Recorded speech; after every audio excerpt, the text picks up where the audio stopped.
नमस्कार दोस्तों, कुंडली में 12 भाव होते हैं और इन 12 भावों में 10वां भाव कहा जाता है कर्म का भाव, करियर का भाव।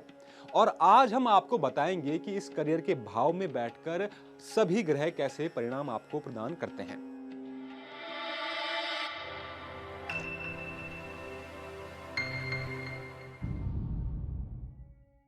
तो आइए सबसे पहले बात करते हैं सूर्य ग्रह की। तो आपकी कुंडली के 10वें भाव में अगर सूर्य ग्रह विराजमान हो तो आपको करियर के क्षेत्र में सफलता प्राप्त होती है, यानी कि आपका करियर बहुत अच्छा होता है। आप तीव्र बुद्धि वाले होते हैं और आपके जीवन में अर्थ यानी कि धन की भी कमी नहीं होती। ऐसे लोगों को संगीत का भी शौकीन माना जाता है। इस भाव में सूर्य दिग्बली होते हैं, इसलिए इस भाव में सूर्य का बैठना बहुत अच्छा माना जाता है। यानी कि आपके 10वें भाव में अगर सूर्य ग्रह विराजमान है तो आपको जीवन के कई क्षेत्रों में सफलता प्राप्त हो सकती है। वहीं दोस्तों, अगर चंद्रमा कुंडली के 10वें भाव में विराजमान हो तो ऐसा व्यक्ति धार्मिक प्रवृत्ति वाला माना जाता है। ऐसे लोग बहादुर होते हैं, मदद करने वाले होते हैं, यानी कि सामाजिक स्तर पर इनको अच्छे परिणाम प्राप्त होते हैं। ऐसे लोगों के कई मित्र हो सकते हैं। साथ ही इन लोगों को प्राचीन विषयों को जानने का भी शौक होता है और इन विषयों में ये काफी पारंगत भी हो सकते हैं। वहीं दोस्तों, अगर कुंडली के 10वें भाव में मंगल ग्रह विराजमान हो तो ऐसे लोगों को अपनी प्रशंसा सुनना बहुत भाता है, यानी कि आप अगर इनके सामने इनकी प्रशंसा करते हैं तो ये बहुत खुश होते हैं।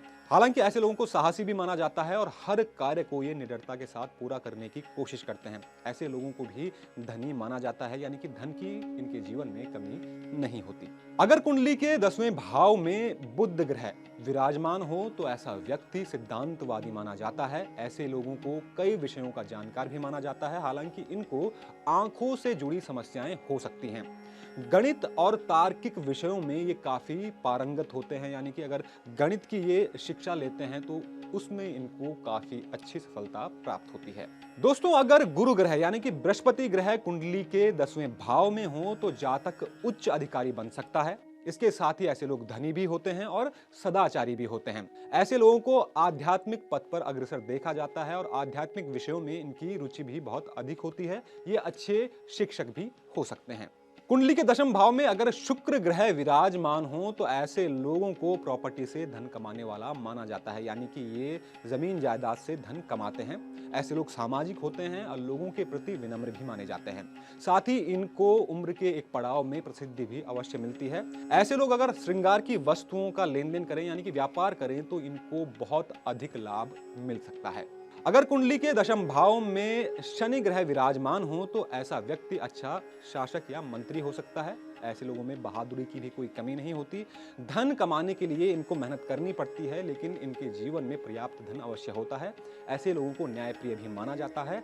अचानक से उन्नति और अचानक से अवनति भी इनके जीवन में आ सकती है, यानी कि अचानक से इनको लाभ भी हो सकता है और अचानक से घाटा भी ये सह सकते हैं।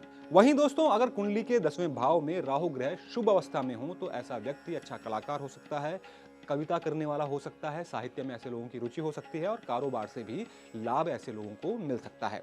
वहीं कुंडली के 10वें भाव में अगर केतु ग्रह विराजमान रहते हैं तो व्यक्ति बहादुर और विख्यात होता है, चतुर होता है। हालांकि कई बार ऐसे लोग गलत आचरण भी कर सकते हैं अगर केतु पर बुरे ग्रहों की दृष्टि भी है तो। ऐसे लोगों को धर्म ग्रंथों का अध्ययन करने वाला भी माना जाता है। तो दोस्तों, आप जान गए होंगे कि कुंडली के 10वें भाव में बैठे अलग अलग ग्रह का क्या फल होता है। उम्मीद करता हूं दोस्तों कि आपको हमारे द्वारा दी गई यह जानकारी पसंद आई होगी। ऐसी ही रोचक जानकारियों के लिए चैनल को सब्सक्राइब जरूर करें और देखते रहें एनबीटी लाइव। नमस्कार।